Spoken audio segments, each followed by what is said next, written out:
Hey everyone, welcome back to the Big Sloss Slop Station, where we get to look at the sloppiness of people in the terminally online world. Today we are talking briefly about Emiru getting sexually assaulted at TwitchCon and Dan Clancy's horrible victim-blaming response. Then we will talk and we will have a larger discussion about dangerous simps and the threat they pose to others. As always, if you enjoy the video or like the artwork, please like and subscribe. Leave a comment if you have anything you would like to add to the discussion. Now, first things first, I'm only going to talk about this briefly because so many other more talented YouTubers than me have already fully explained the situation. So, TLDR, Emiru was sexually assaulted when a man tried to hug her and kiss her at a meet and greet at TwitchCon. Twitch essentially told her that this meet and greet was mandatory if she wanted to be present at TwitchCon, which means they overtly put her in this dangerous position at their big event. They told her that this was a mandatory thing. If she wanted to be there, she had to do the meet and greet. Now, unfortunately, I'm not going to show the clip of the assault because YouTube has deleted videos of others and have given people strikes for showing the video. Not going to lie, that's kind of sus behavior from YouTube staff, but I'm not a big channel, so I have no resources to defend myself against that from happening. Recently, Twitch made some statements saying that they would beef up their security, especially after the assassination of Charlie Kirk and people feeling unsafe in public spaces. Twitch staff told their streamers and the public that they would have additional security this year to make sure everyone stays safe. Needless to say, that was indeed a lie. The only security that stepped in when Emiru was assaulted was Emiru's personal bodyguard and her manager. Twitch security staff later joked about the event because they literally couldn't care less. Even in Twitch's public statement, they lied saying their security acted immediately, even though they would let the guy walk and get away at first. Again, because they valued Emiru's life so worthlessly, they let the man who could have killed her walk away. And when I say kill her, I'm being serious, because just to make this situation even scarier, the man who approached Emiru was in fact carrying a knife. Again, there is a video of this, but I can't show it without Mr. YouTube bringing the hammer down on my soul. If this situation couldn't possibly get any worse, this is what the CEO of Twitch, Dan Clancy, had to say. The safety of our creators is the top priority. I do think that when you're live streaming, in many ways, since you control your community and you can ban people, you can make it so that those people that you don't want engaging with you and participating with you aren't there. That's right. You heard exactly what he just said. I totally care about Emiru, but if she just banned him on her Twitch chat, none of this would have happened. You absolute moron. I love that he thinks banning someone on an online platform means they wouldn't stalk someone in real life. Like, who's gonna tell him that the online world and the real world are two different things? She wasn't attacked on her Twitch chat. She was attacked at your public event, Dan Clancy. A ban on an online platform isn't going to stop real-world violence, you moron. Speaking of, they said they banned him indefinitely from Twitch, but again, that's an online platform and he was attacked publicly. This doesn't solve the problem. For the love of God, I don't know if Twitch has its own board of directors or if it's Amazon's board of directors that do both, but you guys need to get together and get this guy out of here. This guy, Dan Clancy, needs to be fired. For the sake of everyone on your platform and for the sake of the success on your own platform. Also, just to add this on before we dive into our subtopic of dangerous simps, 2 male streamers were also sexually assaulted at TwitchCon last year, and Twitch never made a public statement until maybe months after the fact.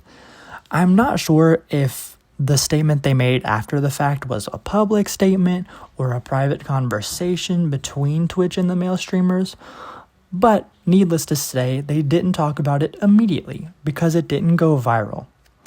That's because if a male gets sexually assaulted, no one really cares as much.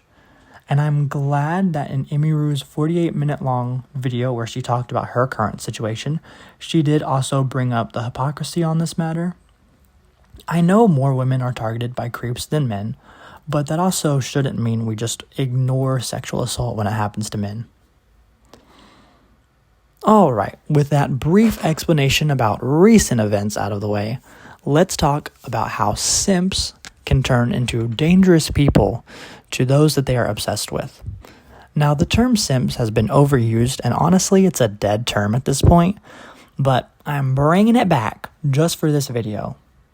The red pill community specifically, and I've talked about them on this channel before, overused the term simps to mean literally any guy.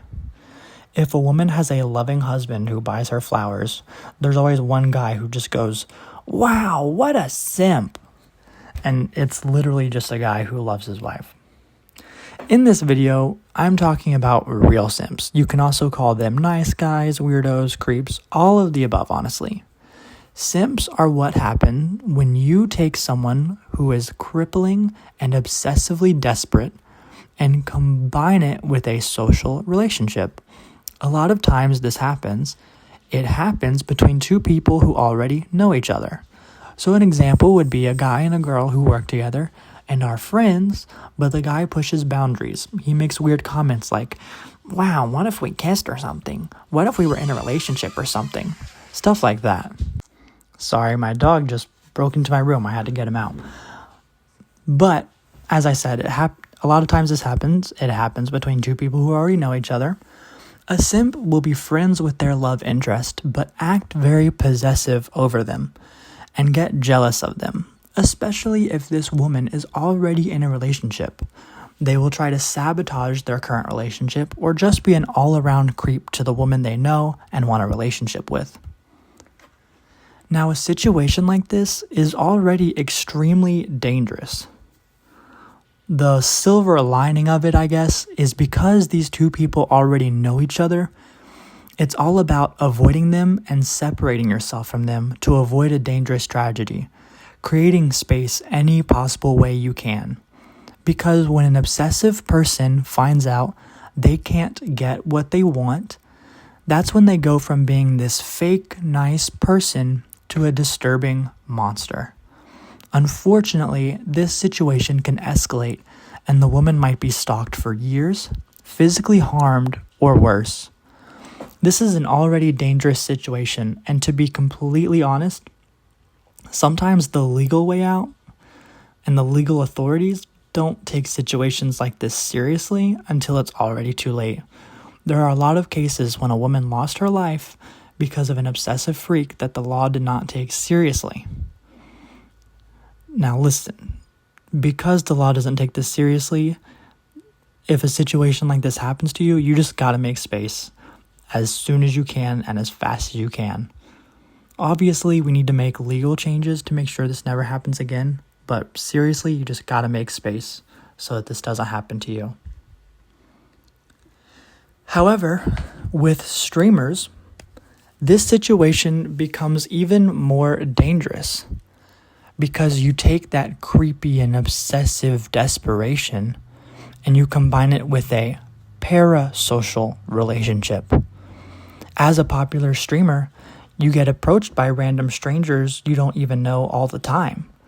This means you have no idea what interaction you are about to have when a stranger walks up to you.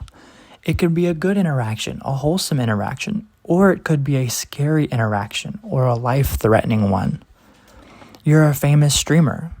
You don't know why this stranger is approaching you. People approach you all the time for autographs, for photos, and then bam, your life is over because of a stranger that obsessed over you behind a silver screen and you never even saw it coming. That's why we need to take these situations seriously. That's why Twitch needs to take this situation seriously. The fact that they lied about the situation in their own official statement, and the fact that they would have never made a statement to begin with if the video didn't go viral is insane. I know I'm not a big YouTuber, so I doubt a lot of streamers are watching this right now. But if you happen to be a female streamer, I would absolutely have to tell you, do not go to TwitchCon. Do not go to TwitchCon. Protect yourself and do not go to TwitchCon. Because the smallest interaction between a complete the smallest interaction between a complete stranger might be the last thing you do. And Twitch wouldn't even care. Well, that's it for this video. This is probably a bit of a shorter video than my others, but I hope you don't mind. I hope you also don't mind it's kind of morbid subtext, but I feel like it's important to talk about this and important to talk about, protecting yourself from situations like this. Like I said before, I would appreciate it if you like and subscribe or leave a comment if you want to add anything. Well, with that out of the way, I hope you all stay safe, and bye-bye, everyone.